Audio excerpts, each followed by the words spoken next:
History facts के मौजूद दोस्तों अस्सलाम वालेकुम। नाज़रीन ग्रामी, फ़लस्तीनियों की नस्ल कुशी और वहाँ पर बेरहमाना कत्ल गारत की बिना पर आलमी इदारे इंसाफ ने इसराइली वज़ीर-ए-आज़म नेतन्याहू समेत दीगर ओहदेदारान की वारंट गिरफ्तारी जारी कर दिए हैं। आपको बताते चलें कि वारंट गिरफ्तारी जारी होने से कबल मुतअद्दिद अमरीकी सेनेटर्स ने जराइम की आलमी अदालत के चीफ प्रोसिक्यूटर करीम खान को इसराइली वज़ीर-ए-आज़म नेतन्याहू समेत दीगर आला हुकाम के वारंट गिरफ्तारी जारी करने की सूरत में संगीन नताइज की धमकियां दे रखी हैं। इस वीडियो में हम आपको बताएंगे कि बैनुल अक़वामी फौजदारी अदालत आलमी अदालत इंसाफ कौन से ऐसे इक़दामात करने जा रहे हैं जिससे फ़लस्तीनियों की खूनरेज़ी की जंग खत्म हो जाएगी, और आपको बताएंगे कि आलमी अदालत इंसाफ को कौन सी धमकियां मिल रही हैं और इसराइल अब कौन सी नई चाल चलने जा रहा है और अमेरिका उसकी किस हद तक मुआवनत करेगा।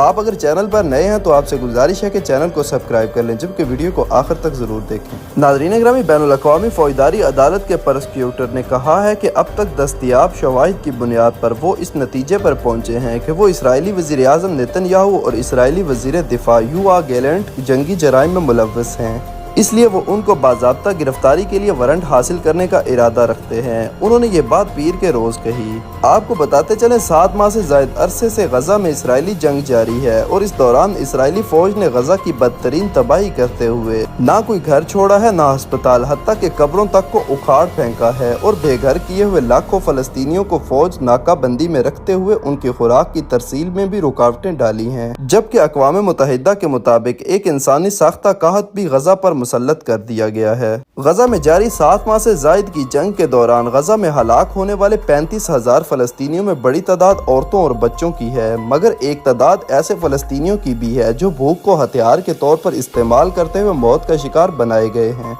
इस माहौल में बैनुल अक़वामी फौजदारी अदालत के प्रोसिक्यूटर करीम खान ने दी हैक में गुफ्तगू करते हुए इसराइल के आला तरीन हुकूमती ओहदेदारों को जंगी जराइम के तहत गिरफ्तार करने की ख्वाहिश जाहिर की है, ताहम इसके लिए उन्हें फौजदारी अदालत से वारंट हासिल करना होंगे। वहीं दूसरी जानिब बैनुल अक़वामी फौजदारी अदालत के प्रोसिक्यूटर ने इसराइली जंग का निशाना बनने वाले फ़लस्तीनियों की मुज़ाहमती तहरीक हमास के सरबराह इस्माइल हुनिया के अलावा हमास के असकी विंगुल कस्साम ब्रिगेड के ओहदेदारों याह्या सनवार और मोहम्मद मिस्री को भी गिरफ्तारी का अंदिया दे दिया है। फौजदारी अदालत के प्रोसिक्यूटर के दफ्तर के मुताबिक उन्हें शक है कि ये सब लोग मुबैना तौर पर जंगी जराइम में शरीक हैं। हो सकता है ये गजा में जंगी जराइम के मुर्तकिब हुए हों या इसराइल के अंदर हुए हों।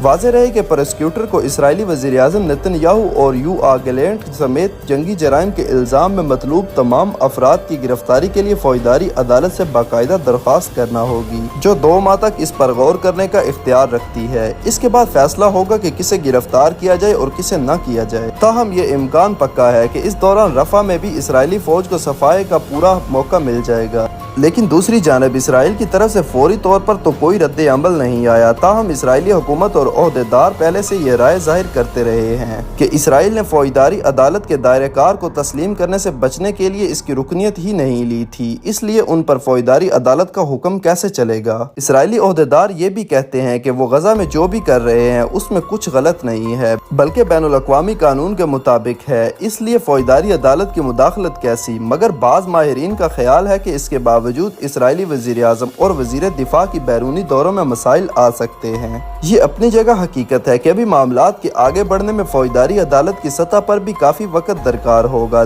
नेज़ ये आलमी ताकतों के साथ गैर मामूली कुर्बत के बायस इसराइल के लिए सफारती मुश्किलात अगर कहीं आए तो उन्हें जिस तरह पहले अमेरिका और यूरोपीय ममालिक ने संभाला हुआ है वो आइंदा भी इसे पूरा सफारती सहारा फराम करेंगे। अलबत्ता हमास का नाम अगर फौजदारी अदालत किसी जरूरत शेरी के लिए भी लेती है तो ये हो सकता है कि हमास के लोगों के खिलाफ अमेरिका और यूरोप और इसराइल या उनके इत्तेहादियों को मजीद आसानी फराम हो जाए और वो उनके खिलाफ पाबंदियों के अलावा भी इक़दामात में आसानी पा सकें। इस बारे में हमास ने भी अभी कोई बाज़ाब्ता रद्द अमल जाहिर नहीं किया है, बस गैर रस्मी तौर पर इसके एक रहनुमा ने कहा है कि फौजदारी अदालत ने जाबर और मजबूर, जालिम और मजलूम दोनों को एक ही लाठी से हाँकने की कोशिश की है। इसको हमास ने अपना नाम जाहिर करने की इजाज़त नहीं दी है। ये सवाल भी अपनी जगह है कि इसराइल जिसे अक़वाम मुत्तहिदा की पूरी रुकनीत दी जा चुकी है। वो तो अक़वाम मुत्तहिदा के चार्टर तले काम करने वाले बैनुल-अक़वामी फौजदारी के दायरे इख्तियार को मानने से इनकारी है। तो क्या फ़लस्तीनी जिन्हें अक़वाम मुत्तहिदा की रुकनीत अभी तक मिली ही नहीं, बैनुल-अक़वामी फौजदारी अदालत उन्हें अपने इख्तियार के नीचे कैसे दबा सकती है? इन खदशात पर चंद रोज़ कबल मुतअद्दिद अमरीकी सेनेटर्स ने जराइम की आलमी अदालत के चीफ प्रोसिक्यूटर करीम खान को इसराइली वज़ीर आज़म नेतन्याहू समेत दीगर आला हुकाम के वारंट गिरफ्तारी जारी करने की सूरत में संगीन नताइज की धमकियां दे रखी हैं। एक दर्जन अमरीकी रिपब्लिकन सेनेटर्स ने आलमी फौजदारी अदालत के प्रोसिक्यूटर करीम खान को आला इसराइली हुकाम के वारंट गिरफ्तारी न जारी करने की धमकी देते हुए इरसाल खत में कहा था कि इसराइल को निशाना बनाओ,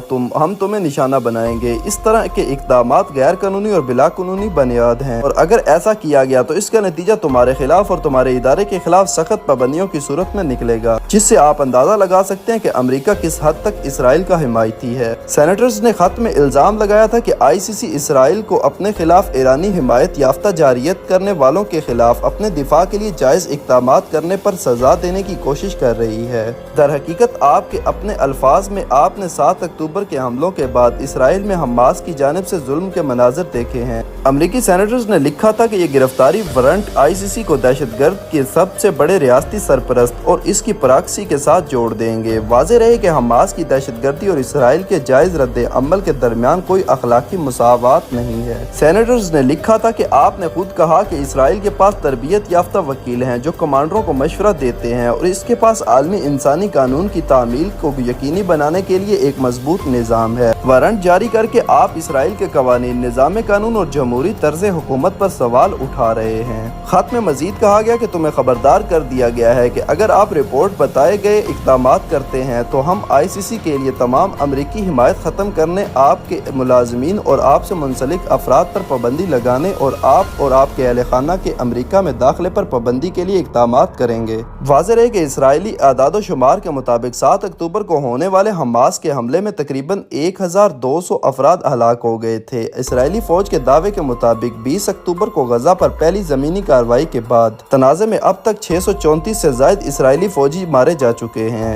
याद रहे कि 7 अक्टूबर के हमास हमले के बाद से इसराइल की गजा में बेईमाना कार्रवाइयाँ जारी हैं। हमास के ज़ेरे इंतज़ाम गजा की वजारत सेहत के मुताबिक गजा में कम अज़ कम 35,000 फ़लस्तीनी शहीद हो चुके हैं और इमदादी इदारों ने बड़े पैमाने पर भूख, ईंधन और तिब्बी सामान की शदीद किल्लत से भी खबरदार किया है। नाज़रीन ग्रामी, इब्तदाई तौर पर तो आलमी अदालत इंसाफ ने एक अच्छा फैसला किया है, लेकिन आइंदा सूरत हाल ये फौजी अदालत इंसाफ के हाथ में है, जिसके गौर फिक्र में 2 महीने तक का वक्त लग सकता है और इस 2 महीने में अमेरिका और इसराइल क्या करते हैं ये बात ज्यादा जानने की जरूरत है। नाज़रीन ग्रामी, इस दुआ के साथ आज की वीडियो का अख्ताम करते हैं कि दुनिया में जहाँ भी वो लोग बसते हैं जो अमन पसंद और दुनिया में दहशतगर्दी के खिलाफ हैं, उन सब की अल्लाह हिफाजत फरमाए। अगर आपको आज की वीडियो अच्छी लगी तो उसको लाइक और शेयर, जबकि चैनल को सब्सक्राइब कर दीजिएगा। आपसे जल्द मुलाकात होगी किसी नई मालूमाती और तारीखी वीडियो के साथ। अल्लाह हाफिज़।